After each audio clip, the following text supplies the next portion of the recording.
guys, it's me Jojo the Animates back with another video. Today I'm going to be doing my first story time. Let's get into it. My first ever pet was a dog named Max, but we're not going to be talking about him.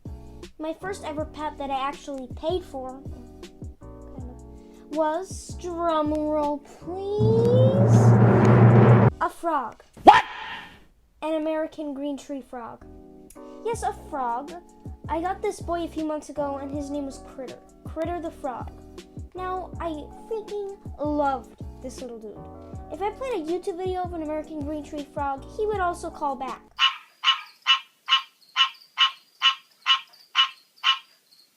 So, I decided to get him a little friend. A lady friend.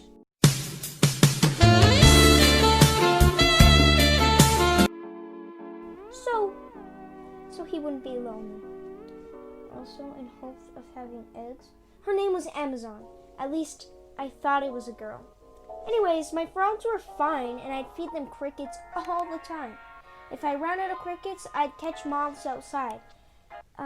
Yes, I know, it's not the best, and they can catch parasites from wild insects. But anyways, I was desperate, okay? One time I saw that only Amazon was in the cage. I flipped out because I couldn't find my frog, and I really thought she ate Critter. But, I mean, they were the same size. Me and my grandma looked everywhere in this cage. He was gone. And I didn't know what to do. Then I found him in the corner, and he could have jumped out anytime, but stayed there. That was relieving. Another time, I was taking the frogs out so I could clean their cage. I'd collect moss from outside and use it as their ground over a layer of dirt that was in their cage. Probably not a good idea either because, you know, moss is growing wild outside. But I did it anyways because it looked better than the crappy stuff they give at the store at Petco. I bought these frogs from Petco, and that's probably not the best thing because Petco just... Anyways, so I had to clean their cage out. I grabbed Critter in the net that I had, and he flippin' booked it. He squirmed out of my hands, and I'll have you know that during summer, I had their cage on the front porch. Yes, it had proper heating. So he started hopping along to the stairs of the porch. He made it to the second step before I caught him. If I wouldn't have caught him and he managed to get under the porch, he'd be gone. Gone to Frogtopia. Under the porch was pretty big, and I would catch frogs, other wild frogs down there. So if he got under there, I'll just say it'd be a nightmare to get him back.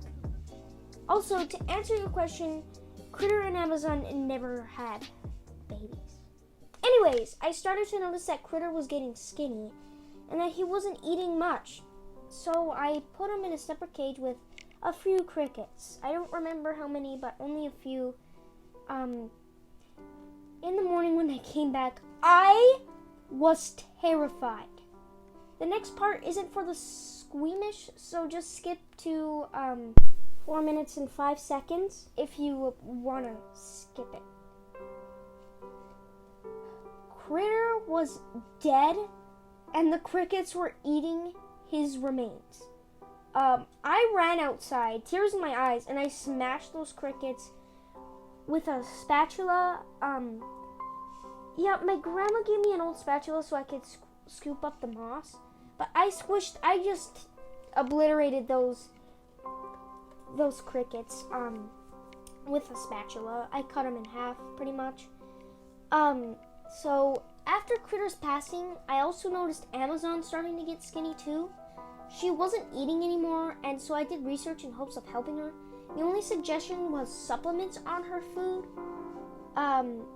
She had the same symptoms as MBD, a bone disease in frogs, and most likely, if I gave her the supplements, it wouldn't help her because she was already, you have to treat her immediately, and I didn't know how long she was going without supplements. She wasn't eating, she was skinny, and Critter had the same issues before he died.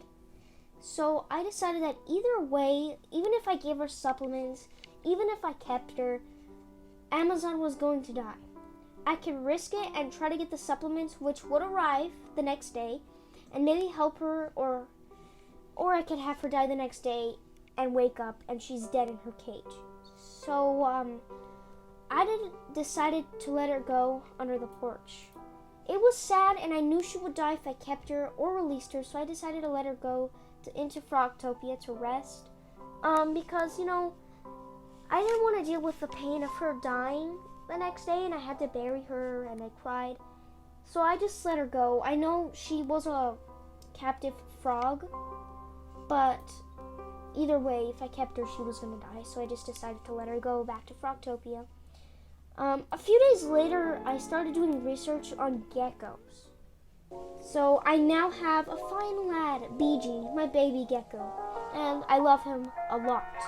So yeah, that's a story of my frogs. I was a beginner, and I probably didn't take the best care of them, but that's okay because I learned from my mistakes, and if I ever get frogs again, which I probably won't, because of my experience, frogs are cool. I mean, they're very sensitive. You can't hold them and actually have enrichments for them and actually interact with them like you can with a gecko. So, but you know, if I ever did again, change my mind, then yeah, I know how to take care of them better. Anyways, guys, I hope you enjoyed this story time, and let me know if you want more. This is my first try, and I really hope you enjoyed. Anyways, guys, I'll see you guys later. Bye!